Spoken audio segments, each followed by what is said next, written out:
In case of an emergency, the exits are to the left, right, and rear of the building. As a reminder, there is no food or drink allowed in the theater. At this time, please silence all cell phones and other electronic devices. For the consideration of other audience members as well as the performers, please refrain from texting or emailing during the performance. There is no photography, audio, or visual recording permitted. Thank you for your cooperation.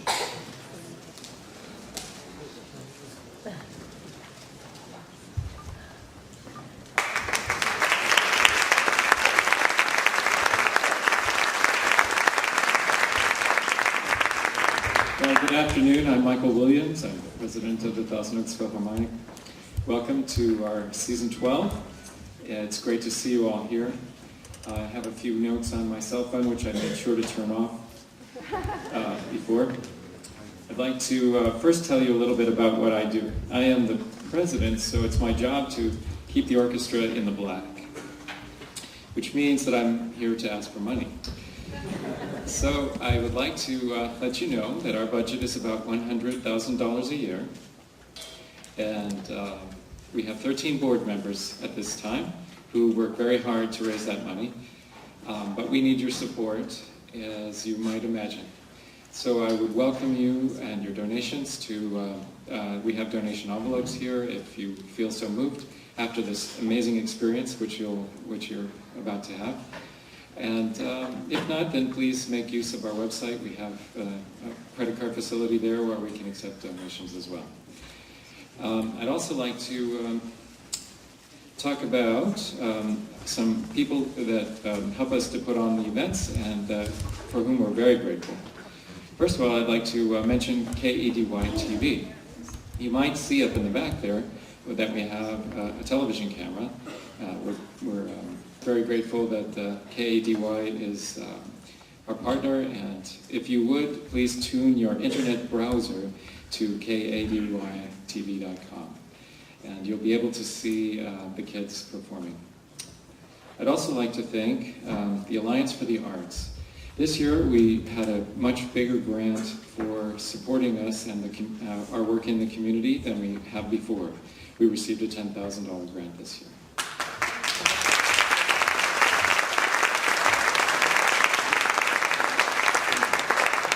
And I'd also like to thank some of our business partners in the community, Steinway & Sons Pianos, for donating the use of 2 wonderful Steinways in our recital hall. The Paseo Marketplace for making the space for the recital hall available free of charge for the Thousand Oaks Philharmonic. And also Ron Crane of Crane Associates, who produces the programs, and I think you'll agree they're wonderful programs.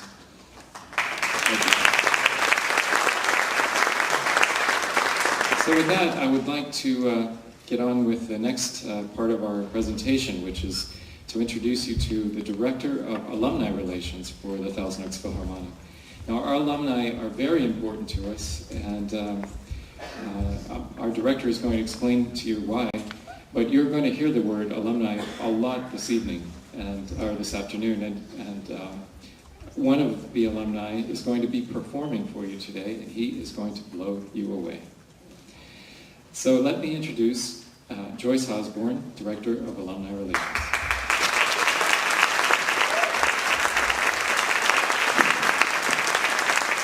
I'm sure all of you, as you came in today, saw our alumni booklet out there. We have made up a fabulous array of bios, and we are going to put them on sale for $5 to help us recoup the cost of, gee, it's awful. I'm looking at black here. A couple things which were interesting in doing the alumni. I have discovered we have 161 players by the end of this year. Some of them are working at the Disney studios. One I saw at the premiere of the music premiere of Cars 2. Turns out he works for the music publishing part of music preparation, I think he calls it, of Disney. The very next day, I got an email on a bio, and it said that, let me just do a quickly one here, that she spent the summer in Cape Town, Africa, doing humanitarian work with the people there, and spent time at the Desmond Tutu HIV Foundation Youth Center. I'm going, whoa, that's what we have from our TO Philharmonic alumni. I hope you all pick up one. Some of you I know already have it, but I do hope you look at it. You'll be absolutely fascinated to see where these kids go after they leave our stage. Thank you. Thank you, Grace. I'll just mention one more alumni thing because it has to do with money, and that's my job.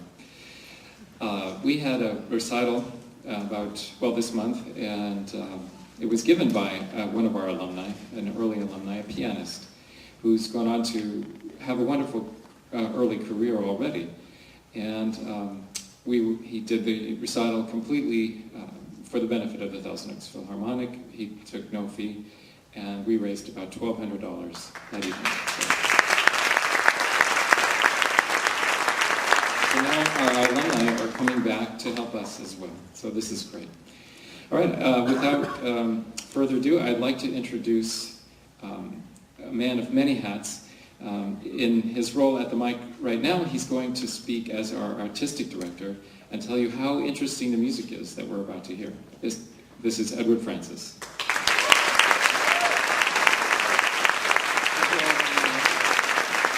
In addition to some of the things that Michael and Joyce told you about already, we've also developed an interesting pre-college conservatory training program for very gifted musicians in our area, both high school and pre-high school. We call it the Appassionata program.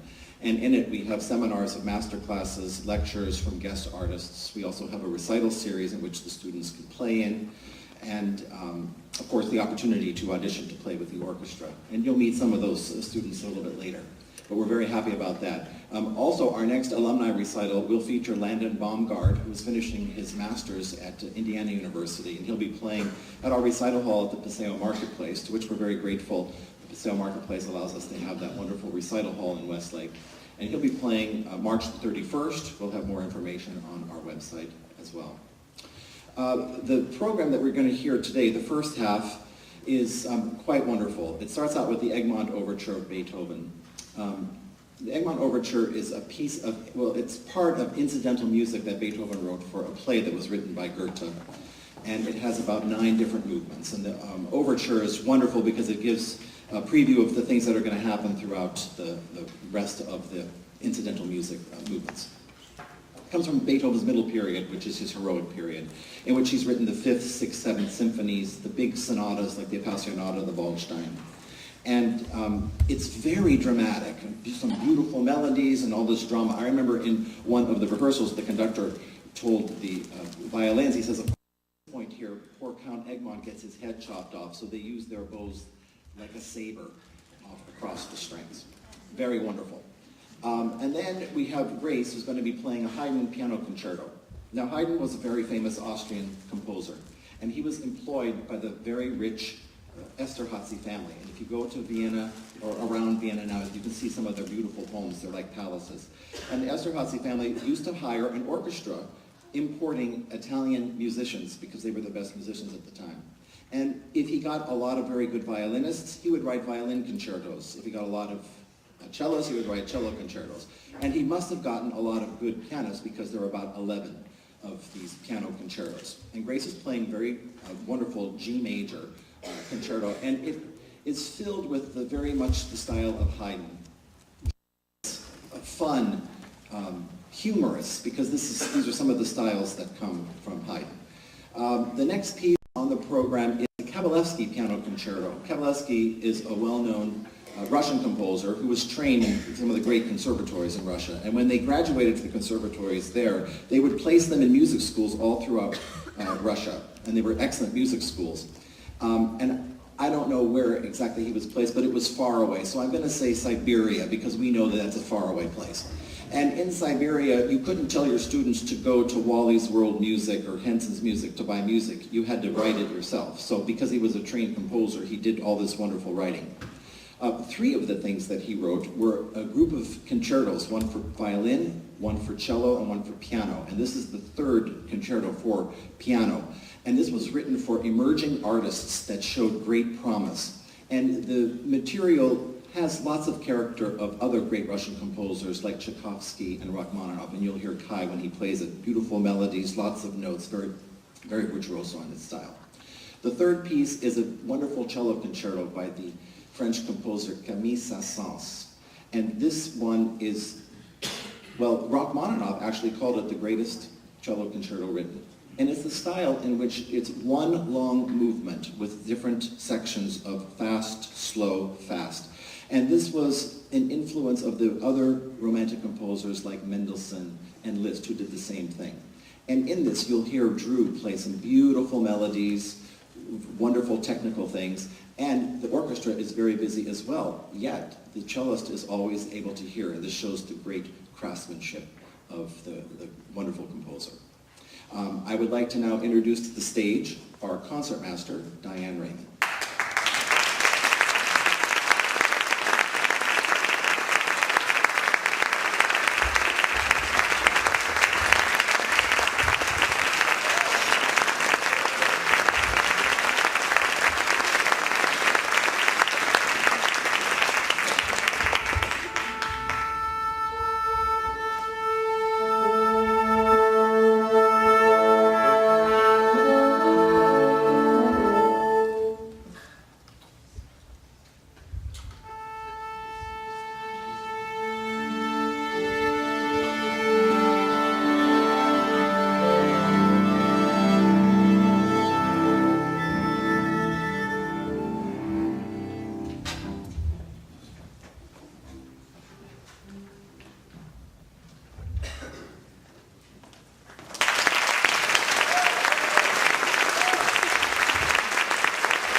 stage change right now. We get ready.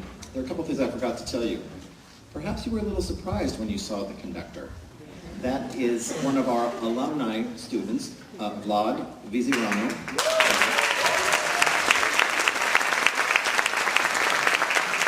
And Vlad will begin the program, and he will also conduct the last piece on the program. So we're very proud that he's with us and coming back. Another example of alumni coming back to help Alzheimer's Philharmonic. We also did this concert Friday night up in Camarillo, which was tremendous.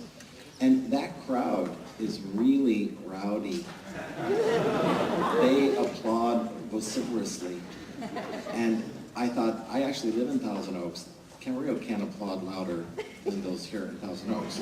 So I'm just telling you to let loose after all the students play. We appreciate it.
reason we're here.